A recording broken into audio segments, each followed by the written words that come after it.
Des dels albors de la història, els éssers humans han explotat les fonts naturals d'energia. La força del vent i de l'aigua, unida als seus enginys, els va proporcionar la capacitat d'elaborar aliments d'una manera generalitzada. Així, per exemple, la construcció de molins hidràulics que aprofitava l'energia mecànica de l'aigua va permetre moldre cereals de manera industrial. El Millars, al llarg dels últims 14 quilòmetres, ha sigut un riu històric de molins i moliners. El paisatge protegit de la desembocadura del riu Millars, gestionat pels ajuntaments d'Almassora, Borriana, Vila-real, la Diputació de Castelló i la Generalitat Valenciana, acull un seguit de molins hidràulics construïts a dreta i esquerra del Millars. Una bona part es van assolar pel desús, l'abandó i les crescudes històriques del riu. Alguns han desaparegut completament, altres mostren unes quantes runes i uns pocs es resistixen a desaparèixer.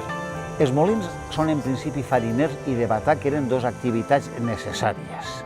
La gent hi ha que alimentar-la, ve una època nova a partir del segle XI, comença a augmentar la població, qüestions de salut o menys guerres, i hi ha que alimentar-la. Però tot això té un procés fins a la revolució industrial. Al tram baix s'han catalogat 54 molins entre fariners, paperers, fàbriques de batans de draps i de teixits i fàbriques de llum. La major part van fer servir l'aigua de les séquies del sistema tradicional del Millars. Estaven construïts directament sobre el caixer de les séquies. La resta, ubicats als dos marges del riu, aprofitaven assuts exclusius per a desviar l'aigua i fer rodar les moles. Aquests van ser els més grans i importants. El paisatge protegit de la desembocadura del Millars concentra 8 molins hidràulics entre fariners, paperers, batans i fàbriques de llum. La majoria van ser destruïts per les successives crescudes del riu. Els últims que es mantenen en peu ajuden a entendre un passat no massa llunyà que necessitava l'aigua del Millars per a obtenir el pa diari. El primer, localitzat aigua amunt i en el marge dret, és la fàbrica de llum de Tol, una central elèctrica que es va construir sobre els fonaments d'un antic molí dedicat a la fabricació de paper d'estrassa. Durant els primers anys del segle XX va produir electricitat per a l'enllumenar de Castelló, Almassora i Vila-real. Seguint el curs descendent, trobem el molí fariner de Llop del segle XIV. Malauradament, avui es troba en runes. Aigües avall s'ubica el molí Paquero. L'edifici i la maquinària farinera es troben en bon estat de conservació. L'obrador incorpora 2 moles intactes i operatives. Aquesta és una mola catalana de la cantera de Montjuïc, Montserrat. El funcionament d'aquest tipus de molins és aparentment senzill. L'aigua desviada per un assut arriba a un dipòsit. La seva força espenta una roda hidràulica gravitatòria i mou un mecanisme capaç de transmetre moviment a les moles.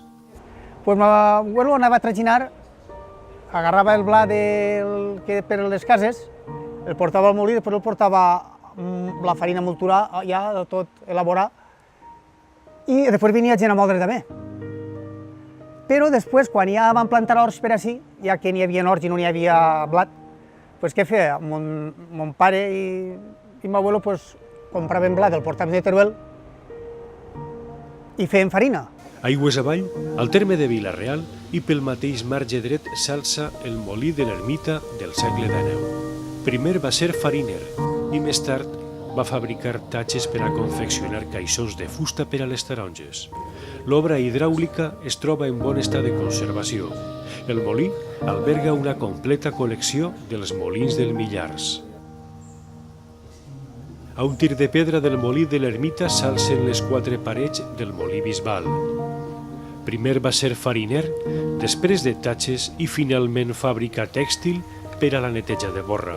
Una crescuda del Millars el va assolar parcialment.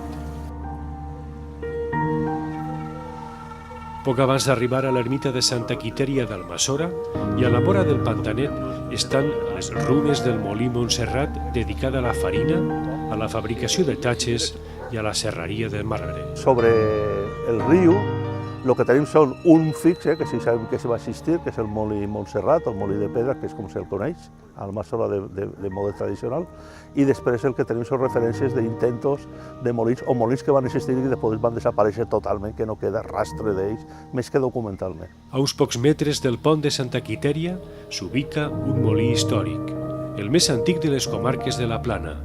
És el molí del Terraet o Peguea, d'origen àrab. La maquinària hidràulica va ser desmantellada. Els actes vandàlics han acabat per destrossar-lo. Els molins són història viva dels pobles. Tot poble tenia els seus molins i els que no tenien els seus molins tenien que anar als altres pobles a buscar-se la molta, a buscar-se a fer pa. Luego, els molins formen part del poble. El Millars ha sigut un riu de molins i moliners. Les seues aigües han fet rodar durant segles les pedres dels molins que trituraven la farina del pa de cada dia dels veïns d'Almassora, Borriana i Vila-real. Avui, els molins són un testimoni viu d'un passat lligat a un riu tremendament generós i de nom Millars.